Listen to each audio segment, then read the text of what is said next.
മെഷ്തൂസോയുടെ 7ാം എപ്പിസോഡിലേക്ക് സ്വാഗതം. വിശുദ്ധ കുർബാനയുടെ പരസ്യമായ ശുശ്രൂഷകളെല്ലാം പൂർത്തിയാക്കി വിശുദ്ധ കുർബാനയുടെ സമാപന ശുശ്രൂഷയിലേക്ക് പ്രവേശിക്കുക. ഒരുപക്ഷെ ദൈവജനത്തെ സംബന്ധിച്ചിടത്തോളം ഈ ഒരു ശുശ്രൂഷ അത്ര പരിചയം കാണാൻ സാധ്യതയില്ല. കാരണം മറ വലിച്ച് പരിശുദ്ധ മദ്ബഹായ്ക്കുള്ളിൽ രഹസ്യമായിട്ടാണ് ഈ ശുശ്രൂഷ നടത്തുക. ഇത് എന്താണ് എന്ന് ലഘുവായിട്ട് വിവരിക്കുവാനാണ് ഈ ഒരു എപ്പിസോഡിലൂടെ ആഗ്രഹിക്കുക.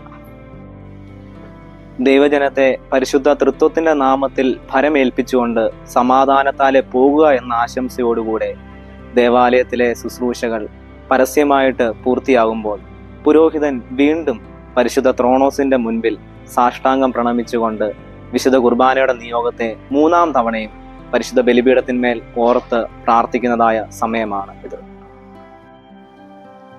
ഇപ്രകാരം ത്രോണോസിന്റെ മുൻപിൽ സാഷ്ടാംഗം പ്രണമിച്ചുകൊണ്ടുള്ള പ്രാർത്ഥനയ്ക്ക് ശേഷം പുരോഹിതൻ വീണ്ടും ദർഗായിലേക്ക് കയറുന്നു.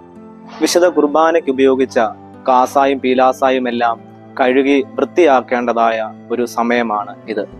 ഈ സമയത്തെ പുരോഹിതന്റെ ഒരു പ്രാർത്ഥന അത് വളരെ ശ്രദ്ധേയമാണ്.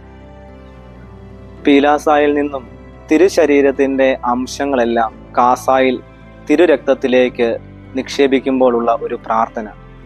വല്ല കണികയും ശേഷിച്ചിട്ടുണ്ടെങ്കിൽ അത് ലോക സൃഷ്ടാവായ നീ അറിയുന്നുവല്ലോ. കർത്താവെ, നീ തന്നെ അതിനെ കാത്തുകൊള്ളുകയും എന്നോട് ക്ഷമിച്ച് എനിക്ക് മോചനം നൽകുകയും ചെയ്യണം. എത്ര ഗൗരവമായിട്ടാണ് പുരോഹിതൻ ദിവ്യരഹസ്യങ്ങളെ കൈകാര്യം ചെയ്യേണ്ടത് എന്ന് ഈ പ്രാർത്ഥന വളരെ വ്യക്തമായിട്ട് സൂചിപ്പിക്കുന്നു. തുടർന്ന് സങ്കീർത്തന ഭാഗങ്ങൾ ഉരുവിട്ടുകൊണ്ടാണ് പുരോഹിതൻ കാസായും പീലാസായും മറ്റ് ദിവ്യപൂജാ പാത്രങ്ങളും ഒക്കെ തുടച്ച് വൃത്തിയാക്കുക. നിശ്ചിത പ്രാർത്ഥനകൾക്ക് ശേഷം പുരോഹിതൻ ബലിപീഠത്തോട് വിട വാങ്ങുന്ന വളരെ ഹൃദയഭേദകമായ ഒരു ശുശ്രൂഷയാണ് ഇനി പുരോഹിതൻ നിർവഹിക്കുക. തന്നെക്കുറിച്ചുള്ള സ്മരണ ഒരിക്കലും ഈ ബലിപീഠത്തിൽ നിന്ന് മാഞ്ഞു പോകരുതേ എന്ന് പുരോഹിതൻ ത്രോണോസ് ചുംബിച്ചുകൊണ്ട് പ്രാർത്ഥിക്കുന്നു. ആദിജാതന്മാരുടെ സഭയിൽ താനും വീണ്ടും കൂട്ടിച്ചേർക്കപ്പെടുമെന്ന പ്രതീക്ഷയിൽ ത്രോണോസ് മുത്തി പുരോഹിതൻ പ്രാർത്ഥിക്കുന്നു.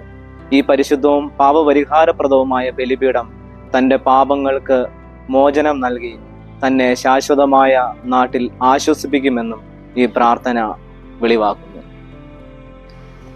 വളരെ ലഘുവായി മാത്രമാണ് ഈ എപ്പിസോഡുകളിലൂടെ നാം വിശുദ്ധ കുർബാനയെ പറ്റി വിശകലനം ചെയ്തത്. എങ്കിലും വിശുദ്ധ കുർബാനയുടെ ആഴങ്ങളിലേക്ക് പ്രവേശിക്കുവാൻ ഈ ഒരു പരമ്പര ശ്രോതാക്കൾക്ക് സഹായകരമാകട്ടെ എന്ന് മാത്രം പ്രാർത്ഥിച്ചുകൊണ്ട് ഈ എപ്പിസോഡുകൾ ഇവിടെ അവസാനിപ്പിക്കുന്നു. ദൈവം നമ്മളെ ഓരോരുത്തരെയും സമൃദ്ധമായും അനുഗ്രഹിക്കട്ടെ.